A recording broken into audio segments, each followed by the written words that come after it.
இலங்கையில் இன்றைக்கு ஒரு விமான விபத்து ஒன்று நடக்க இருந்தது. ஆனால் இறுதி நிமிஷத்தில் தெய்வாதீனமாக அந்த விபத்து நடக்காமல் காப்பாற்றப்பட்டிருக்கிறது. இப்படியான ஒரு பரபரப்பான சம்பவம் இன்று காலை பதிவாகி இருக்கிறது. எங்கேன்னு கேட்டிங்கன்னு சொன்னால் ரத்மலானை விமான நிலையத்தில். அதாவது இந்த விமானம் பயணிகள் விமானம் இல்லை, இது ஒரு சிறிய ரக பயிற்சி விமானம் தான். Y12 என்று சொல்லப்படுகின்ற Y12 என்று சொல்லப்படுற ஒரு பயிற்சி விமானம் பறக்க ஆரம்பித்து கொஞ்ச நேரத்தில் பார்த்தீங்கன்னு சொன்னால் அந்த விமான நிலைய சுற்று வட்டாரத்தில் நிறைய பேர் பட்டம் விட்டு கொண்டிருந்தவையா. அப்போ பட்டம் விடைக்குள்ளே வானத்தில் பட்டம் பறக்கக்குள்ளே அந்த பட்டத்தின் நூலில் இந்த விமானம் சிக்கிட்டுது. அப்போ அந்த நூலில் சிக்கிப்பட்டு உடனடியாக அந்த ஃபேனில் நூல் படைக்க நடக்கும். எல்லா நூலையும் அப்படியே சேர்த்து அப்படியே ஒரு பெரிய நூல் கட்டாக வந்துடும் அந்த விமானத்துக்கு. அதோட அந்த சில்லுக்குள்ளே எல்லாம் பட்டு அப்படியே கிட்டத்தட்ட அந்த விமானம் முழுக்கவே அந்த நூலால் மூடப்பட்ட மாதிரி உடனடியாக அவசரமாக அது பத்திரமாக தர இறக்கப்பட்டதாம். ஏன்னு சொன்னால் இப்படியான சந்தர்ப்பத்தில் கண்டிப்பாக விபத்து ஏற்படும். விமானம் சரியான முறையில் பறக்க இயலாது. இப்போ அது சம்பந்தமான விசாரணைகள் ஆரம்பிக்கப்பட்டிருப்பதாக சொல்லப்படுது. இப்போ இன்றைக்கு நடந்த சம்பவம் தெய்வாதீனமாக காப்பாற்றப்பட்டாச்சு, அது பிரச்சனை இல்லை. ஆனால் இதில் சொல்லப்பட்டிருக்கிற முக்கியமான விஷயம் என்னென்னு சொன்னால், இப்போ இலங்கையில் பட்டம் விடுற சீசன்ன்றதால இலங்கையில் இருக்கக்கூடிய சகல விமான நிலையங்கள், கட்டுநாயக்கா விமான நிலையத்திலிருந்து ரத்மலானிலிருந்து எல்லா விமான நிலையங்களுக்கு பக்கத்திலேயும் சாதாரண பொதுமக்கள் பட்டம் விடுறது அதிகரிச்சிருக்காமன்னு சொல்லி ஒரு பட்டியலே வெளியிடப்பட்டிருக்கு பாருங்கோ. கட்டுநாயக்கா விமான நிலையம், ரத்மலான விமான நிலையம், இங்குராகுட விமான நிலையம், சீனன்குடா, அதே போல் அனுராதபுரம், வவுனியா, பலாலி, வீரவில, இந்த மாதிரியான சகல விமான நிலையங்கள், பெரிய விமான நிலையமோ சிறிய விமான நிலையமோ, இந்த எல்லா இடங்களையும் மக்கள் பட்டம் விடுறது அதிகரிச்சிருக்காம் என்று சொல்லி இந்த செய்தியில் சொல்லப்பட்டிருக்கிறது. அதுதான் அதிகரிச்சிருக்குன்னு தெரியுதே. அப்போ அதுக்கு ஏதாவது நடவடிக்கை எடுக்கத்தானே வேணும். அதோட மக்களும் இப்படி விமான நிலையத்துக்கு பக்கத்தில் கொண்டு போயிட்டு பட்டம் பிடினம்னு சொல்லி உண்மையாக விளங்கவே இல்லை. ஒரு இடத்துல விமான நிலையம் இருக்குன்னு சொன்னால் அந்த ஏரியாவில் உயரமான கட்டடங்களே கட்டுறையில் அங்கே இருக்கக்கூடிய மரங்கள் எல்லாம் கண்ட்ரோல் பண்ணப்பட்டு அங்கே இருக்கக்கூடிய பறவைகள், ஒவ்வொரு மரத்துலேயும் என்னென்ன பறவைகள் இருக்குன்னு சொல்லி எல்லாத்துக்கும் தனித்தனி அமைப்புகள் இருக்குது, எல்லாம் ஃபுல்லாக கண்ட்ரோல் பண்ணுறது. இப்போ 2-3 நாளைக்கு முதல் பார்த்தீங்கன்னு சொன்னால் கட்டுநாயக்காலேருந்து போன ஒரு டர்க்கிஷ் விமானத்தில் பறவை மோதி பிறகு அது தரவிறக்கப்பட்ட செய்தியை நாங்கள் ஏற்கனவே பார்த்திருக்கிறோம். எனவே இப்படியான விஷயங்கள் எல்லாம் 100% தவிர்க்கப்பட வேண்டியவை. எனவே இதற்கெதிராக உடனடி நடவடிக்கைகள் எடுக்கப்படணும். தெய்வாதீனமாக இன்றைக்கு காலம நடக்க இருந்த அந்த பெரிய விபத்து தவிர்க்கப்பட்டிருக்கிறது. இருந்த போதிலும் விசாரணைகள் ஆரம்பிக்கப்பட்டுள்ளன. அடுத்ததாக இப்ப நீங்க படத்துல பார்க்கிற இவர் கைது செய்யப்பட்டிருக்கிறார். யார் இவர்? விமல் வீரவன்ச தானே என்று கேட்டீங்கன்னு சொன்னால் விமல் வீரவன்ச இல்லை, அவரை மாதிரியே இருக்கக்கூடிய அவருடைய சகோதரர் சரத் வீரவன்ச. அவர் தான் இன்றைக்கு கம்பஹாலை வச்சு கைது செய்யப்பட்டிருக்கார் போலீஸாரால். என்ன பிரச்சனைன்னு சொன்னால் இவர் ஏற்கனவே கைது செய்யப்பட வேண்டிய நபர் தான். போலீஸ் தேடி திரிஞ்சது. இவர் ஓடி ஒழிச்சிட்டார், எங்கேயோ ஒழிச்சு தலைமறைவாக இருந்திருக்கிறார். இப்போ போலீஸுக்கு தகவல் கிடைச்சது, ஆள் கம்பஹால் இருக்கார், போய் பிடிங்கன்னு சொல்லி. அப்போ இன்றைக்கு காலமாக போயிட்டு போலீஸ் அந்த குறிப்பிட்ட சொன்ன இடத்துல போய் பார்த்தா அங்கே இருக்காராம் பதுங்கி கொண்டு. உடனடியாக அவர் கைது செய்யப்பட்டிருக்கார். எதுக்காக கைது செய்யப்பட்டவர் என்று சொன்னால் ஏற்கனவே அவர் மேலே ஒரு வழக்கொன்று இருக்குது. அதாவது அரச பொறியியல் கூட்டுத்தாபனம் இருக்குதானே, அதற்கு சொந்தமான அரசாங்க வாகனங்களை தன்னுடைய தனிப்பட்ட தேவைக்காக பயன்படுத்தினாராம். நிறைய வாகனங்களை தனிப்பட்ட தேவைக்காக பயன்படுத்தினாராம் என்று சொல்லி நான் நினைக்கிறேன். சும்மா சந்தையில் மரக்கறி வாங்க போகிறதுக்கு கூட அரசாங்க வாகனத்தில் போயிருப்பார் போரோட அந்த காலத்தில். ஏன்னு சொன்னால் கேட்கப்பறைய ஆக்கள் இல்லை தானே, அப்போ தலைகளாண்டு ஆடுறானே, அப்போ அப்படி பயன்படுத்திக்கார். அதனால் அவர் எதிர்பார்த்திருக்கவே மாட்டார் இவ்வளோ வருஷங்கள் கழிச்சு இதுக்கெல்லாம் வழக்கு வருமா, வாகனம் ஓடுனதுக்கெல்லாம் வழக்கு வருமான்னு சொல்லி. எனவே கம்பஹால பதுங்கி இருந்த போது FCID, அதாவது நிதியியல் குற்றப்புலனாய்வு பிரிவு, அவர்களால் சரத் வீரவன்ச கைது செய்யப்பட்டிருக்கார். மிக விரைவில் அவர் நீதிமன்றத்தில் முற்படுத்தப்பட உள்ளார். நீர்கொழும்பிலிருந்து முல்லைத்தீவுக்கு வந்த விசேட போலீஸ் டீம் ஒன்று முல்லைத்தீவில் வைத்து நபர் ஒருவரை கைது செய்திருக்கின்றார்கள். எதற்காக நீர்கொழும்பிலிருந்து முல்லைத்தீவுக்கு அங்கே கைது செய்யப்பட்டார் என்று சொன்னால், அவர் இந்த குறிப்பிட்ட நபர் நிறைய பேர்கிட்ட காசை வாங்கி ஏமாத்தி இருக்கிறார். அதாவது வெளிநாட்டுக்கு அனுப்புறோம் என்று சொல்லி நிறைய பேர்கிட்ட காசை வாங்கி ஏமாத்தினாராம் என்று சொல்லி அவருக்கு எதிராக முறைப்பாடுகள் கொடுக்கப்பட்டிருக்கு போலடக்கு. அதனால் நீர்கொழும்பில் இருந்து வந்த ஒரு விசேட போலீஸ் டீம் அவரை இப்பொழுது கைது செய்து கொண்டு நீர்கொழும்புக்கு கொண்டு போயிருக்கிறார்கள். அவர் மிக விரைவில் நீதிமன்றத்தில் முற்படுத்தப்பட உள்ளார் என்று சொல்லி இந்த செய்தியில் சொல்லப்பட்டுள்ளது. அடுத்த செய்தி, கபில சந்திரசேன கொஞ்ச காலமாக செய்திகளில் வந்து திரும்ப திரும்ப இந்த பேர் அடிபட்டது. அதுக்கப்புறம் பார்த்தீங்கன்னு சொன்னால் நாட்டில் நிறைய பிரச்சனைகள், வேறு பிரச்சனைகளால் வந்து இந்த பேரை வந்து நாங்கள் மறந்தே போயிட்டோம். கபில சந்திரசேன, அதாவது ஸ்ரீலங்கன் ஏர்லைன்ஸினுடைய முன்னாள் பணிப்பாளராக இருந்தவர். பிறகு தன்னுடைய உயிரை வந்து தானே மாற்றவர், மர்மமான முறையில் வந்து உயிரிழந்திருந்தவர் உங்கள் எல்லாருக்குமே தெரியும். இப்போ பார்த்தீங்கன்னு சொன்னால் அவர் சம்பந்தப்பட்ட வழக்கு நீதிமன்றத்தில் இடம்பெற்றது. நீதிமன்றம் என்ன உத்தரவு பிறப்பிச்சிருக்கு தெரியுமா?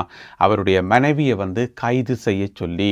அவருடைய மனைவி எங்கேன்னு சொன்னால், முதல்ல வந்து கபில சந்திரசேனவுக்கும் அவருடைய மனைவிக்கும் இடையில் வந்து கருத்து முரண்பாடுகள் வந்து நீண்ட காலமாகவே 2 பேருமே செப்பரேட்டாக தான் இருந்திருக்கணும். அவள் வந்து ஆஸ்திரேலியாவுக்கு போயிட்டா. அதுக்கு பிறகு இப்போ ஆஸ்திரேலியாலாம் தற்சமயம் இருக்கிறா. அவள் வந்து அங்கே தன்னுடைய வாழ்க்கையை பார்த்தோண்டு பிள்ளைகளையும் கூட்டிக் கொண்டு போயிட்டு இப்போ ஆஸ்திரேலியாலாம் இருக்கிறா. அப்போ கபில சந்திரசேன உயிரிழந்தது, தன்னுடைய உயிரை தானே மாற்றது எங்கே நடந்ததுன்னு சொன்னால், அந்த வீடு வந்து முன்னாள் கிரிக்கெட் வீரர் அரவிந்த டி சில்வாவினுடைய வீடு. அதை நாங்கள் அப்படியும் சொல்லலாம். அப்படி இல்லைன்னு சொன்னால் கபில சந்திரசேனவினுடைய மனைவி இருக்கிறா தானே, மனைவியினுடைய சகோதரியினுடைய வீடு அப்படின்னு சொல்லலாம். ஏன்னு சொன்னால் அரவிந்த டி சில்வா மேரி பண்ணினது வந்து கபில சந்திரசேனவினுடைய மனைவியின் சகோதரியை. அப்போ கபில சந்திரசேனவும் அரவிந்த டி சில்வாவும் சகலே என்று சொல்லலாம். அப்போ அங்கே தான் உயிரிழந்தவர். அப்போ அந்த அவருடைய உயிரிழப்புக்கு பின்னால் ஒருவேளை இவாவும் இருப்பாவோ, இவாவினுடைய ஒரு தூண்டுதல் இருக்குமோன்னு சொல்லி பலவிதமான கோணங்களில் விசாரணைகள் நடந்துட்டு வருது. இன்றைக்கு நீதிமன்றம் இந்த அதிரடியான உத்தரவை பிறப்பித்திருக்கிறது. அவாவை வந்து கைது செய்ய சொல்லி, ஓப்பன் பிடியான வந்து பிறப்பிக்க சொல்லி. என்னென்னு சொன்னால் அவள் வந்து ஆஸ்திரேலியாவில் இருக்கிறபடியால், எனவே அவாவை வந்து இலங்கைக்கு அழைச்சி கொண்டு வரத்துக்கான அந்த ஓப்பன் பிடியானை அதை வந்து பிறப்பிக்க சொல்லி நீதிமன்றம் இன்றைக்கு அதிரடியான உத்தரவை பிறப்பித்திருக்கிறது. எனவே கபில சந்திரசேனவினுடைய இந்த இறப்புக்கு பின்னால இன்னும் நிறைய மர்மங்கள் இருக்கும் என்று சொல்லி எதிர்பார்க்கப்படுகிறது. போக எங்களுக்கு அது தெரிய வரும். இப்ப விளங்குதா ஏன் சுரேஷ் சாலே இருக்காரு தானே, இராணுவ புலனாய்வு பிரிவினுடைய முன்னாள் பணிப்பாளர் சுரேஷ் சாலே, அவருக்கு பக்கத்தில் ஒருத்தரையுமே விடுறையில, அவருடைய மனைவி உட்பட ஒருத்தரையும் வந்து போலீஸ் பெருசா விடுறையில, கிட்டையே விடுறையில. ஏனென்றது அந்த அளவுக்கு பத்திரமாக பாதுகாக்கப்படுகின்றார் சுரேஷ் சாலே. அது ஏனென்றது இப்ப எங்களுக்கு விளங்குது தானே. சஜித் பிரேமதாசவினுடைய கட்சியைச் சேர்ந்த முக்கிய நபர் ஒருவர் இன்று போலீசாரினால் கைது செய்யப்பட்டிருக்கின்றார்.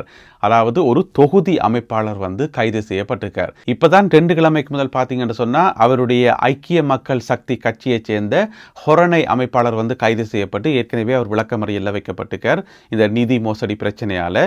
இப்ப பார்த்தீங்கன்னு சொன்னா இன்னும் ஒருத்தர், இவர் வந்து ஹங்குராங் கெத்த அந்த பகுதிக்கான அமைப்பாளராம். அவருடைய பேர் வந்து ஜெயலத் பண்டார இன்றைக்கு வந்து கைது செய்யப்பட்டிருக்கார். நிதி மோசடி குற்றச்சாட்டு தான் அவர் மேலேயும் சொல்லப்பட்டிருக்கிறது. எனவே சஜித் பிரேமதாசவினுடைய கட்சியைச் சேர்ந்த ஒவ்வொருத்தரா வந்து இப்பொழுது அகற்றப்பட்டு கொண்டிருக்கிறார்கள் என்று சொல்லலாம். ஏன்னு சொன்னால் எல்லார் மேலேயும் மாறி மாறி குற்றச்சாட்டுகளும், எல்லாரும் வந்து நிதி மோசடியும் பாதாள உலக குழுக்களும் என்று சொல்லி அப்போ ஒன்றுமே செய்யலாது. அப்படியான ஆக்களை தான் தூக்கி கட்சியில் போட்டு எல்லாருக்கும் பதவிகள் கொடுத்து பொறுப்புகள் கொடுத்து வச்சுக்கார் சஜித் பிரேமதாசா. எனவே இந்த மாதிரியான ஆக்களை வச்சுக்கொண்டு நான் இலங்கையில் ஜனாதிபதியாக வர போகிறார் என்று சொல்லி எனக்கு கண்டாமையாக விளங்கவே இல்லை. எனவே இன்றைக்கு வந்து இவர் வந்து கைது செய்யப்பட்டிருக்கார், ஜெயலத் பண்டார. எனவே அவருடைய கட்சியினுடைய பேர் வந்து ஐக்கிய மக்கள் சக்தி தானே. அதை வந்து அந்த மக்களை வந்து தூக்கி போட்டு, ஏன்னா அதில் இருக்கிற வந்து சாதாரண மக்கள் இல்லை, எல்லாருமே வந்து பாதாள உலக கும்பல் தானே. எனவே ஐக்கிய பாதாள உலக சக்தி என்று சொல்லி பேரை மாற்றினார் என்று சொன்னால் நல்லா இருக்கும். இலங்கையினுடைய மத்திய மாகாணத்தினுடைய ஆளுநர் சரத் அபேயகோன் பதவி விலகப் போவதாக அறிவித்திருக்கின்றார். தன்னுடைய பதவி விலகல் கடிதத்தை வந்து ஜனாதிபதி அனுரகுமார திசாநாயக்கா அவர்களுக்கு ஒரு சில நாட்களுக்கு முதல் அவர் சமர்ப்பித்திருக்கிறார் என்று சொல்லி இன்று ஊடகங்களில் செய்திகள் வெளியாகியுள்ளன. அவருடைய பதவி விலகலை ஜனாதிபதி அனுரகுமார திசாநாயக்கா அவர்கள் ஏற்றுக்கொண்டாரா இல்லையா என்பது சம்பந்தமாக இன்னமும் ஒரு முடிவும் அறிவிக்கப்படையலை, இன்னமும் ஏற்றுக்கொள்ளப்படையலை போலாம் கிடக்கு. ஏனென்று சொன்னால் ஏற்றுக்கொள்ளப்பட்டிருந்தால் அறிவிக்கப்பட்டிருக்கும், பகிரங்கமாக அறிவிக்கப்பட்டிருக்கும். அப்போ எதற்காக பதவி விலகிறார் மத்திய மாகாணத்தினுடைய ஆளுநர் என்ற கேள்வி இருக்குத்தானே. முழுக்க தனிப்பட்ட காரணங்களுக்காக என்று சொல்லி அவர் குறிப்பிட்டிருக்கிறார். வேறு எந்த விதமான பிரச்சனையுமே இல்லை, அரசாங்கத்தோட எந்த விதமான முரண்பாடும் இல்லை, முழுக்க தனிப்பட்ட காரணம் என்று சொல்லி. ஏன் இப்படியான கேள்விகள் வருது என்று சொன்னால், இப்போதான் 2 மாதத்துக்கு முதல் மேல் மாகாணத்தினுடைய ஆளுநர் வந்து பதவி விலகி இருந்தார். அவருடைய பேர் வந்து பிரபல வர்த்தகர் ஹனீஃப் யூசுப் வந்து தன்னுடைய பதவி விலகலை வந்து அறிவித்திருந்தார். பிறகு ஜனாதிபதி சொல்லியிருந்தவர் புதிய ஆளுநர் நியமிக்கப்படும் வரைக்கும் நீங்கள் அந்த பதவியில் இருங்கோ என்று சொல்லியிருந்தவர். எனவே அடுத்தடுத்து ஆளுநர்கள் வந்து பதவி விலகைக்குள்ள வந்து ஒரு சந்தேகம் இருந்தானே. ஆனால் மத்திய மாகாண ஆளுநர் சொல்லியிருக்கார் சரத் அபேயகோன் எந்த விதமான பிரச்சனையுமே இல்லை, இது வந்து தனிப்பட்ட காரணங்களுக்காக நான் பதவி விலகிறேன் என்று சொல்லி. எனவே ஜனாதிபதி அனுரகுமார திசாநாயக்கா அவருடைய பதவி விலகலை ஏற்பாரா இல்லையா என்பதை பொறுத்திருந்து பார்ப்போம். நாட்டில் வந்து ஏற்கனவே சிறைச்சாலைகள் ஒரு பெரிய பிரச்சனையாக இருக்குது. சிறைச்சாலைகளுக்குள்ள வன்முறைகள் நடக்கிறது ஒரு பிரச்சனையாக இருக்குது. அப்படி இருக்கும்போது யாழ்ப்பாணம் சிறைச்சாலைக்கு மேலே ஒருத்தர் ட்ரோன் பறக்க விட்டிருக்கிறார். தேவையா இது? இப்போ வந்து அவர் கைது செய்யப்பட்டிருக்கார். யாழ்ப்பாண போலீஸாரால் வந்து கைது செய்யப்பட்டிருக்கார். என்னென்னு சொன்னால், சிறைச்சாலைக்கு மேலால் வந்து ட்ரோன் வந்து சுற்றி பறக்குதான். அப்போ சிறைச்சாலைக்குள்ளே இருந்த அதிகாரிகளுக்கு ஒரு டவுட், என்ன மேலால் ட்ரோன் பறக்குதுன்னு சொல்லி. ஒருவேளை ஆர்மி போலீஸ் கூட ட்ரோன் பறக்க விடலாம் தானே. எனவே உடனடியாக போலீஸாருக்கு வந்து அறிவித்தா போலீஸ் சொல்லி இல்லையே நாங்கள் பறக்க விடையில்லையே என்று சொல்லி பிறகுதான் பார்த்தா ஒருத்தர் வந்து ஆப்ரேட் பண்ணி கொண்டு வந்து அங்காலேருந்து உடனடியாக அவர் வந்து கைது செய்யப்பட்டிருக்கார். அப்போ கைது செய்து அவரை வந்து விசாரிக்கக்குள்ளே வந்து அவர் வந்து நான் நினைக்கிறேன் ஆர்டிஏல வேலை செய்கிற ஒரு ஊழியர் போராடக்கு, அதாவது வீதி அபிவிருத்தி அதிகார சபை. ஏன்னு சொன்னால் இந்த ட்ரோன்கள் எல்லாமே வந்து கொழும்பிலிருந்து யாழ்ப்பாணத்துக்கு கொண்டு வரப்பட்டது ஆர்டிஏவால் கொண்டு வரப்பட்டதாம், வீதி அபிவிருத்தி அதிகார சபையால் கொண்டு வரப்பட்டதாம். யாழ்ப்பாணத்தில் இருக்கிற பாலங்கள் இருக்குத்தானே, பாலங்களை வந்து சர்வே பண்ணுறதுக்காக கொண்டு வரப்பட்டதாம். பாலங்கள் ஒழுங்காக இயங்குதா, ஏதாவது டேமேஜ்கள் இருக்கான்னு சொல்லி பட் ட்ரோன்கள் மூலம் ஈஸியாக கண்காணிக்கலாம் தானே.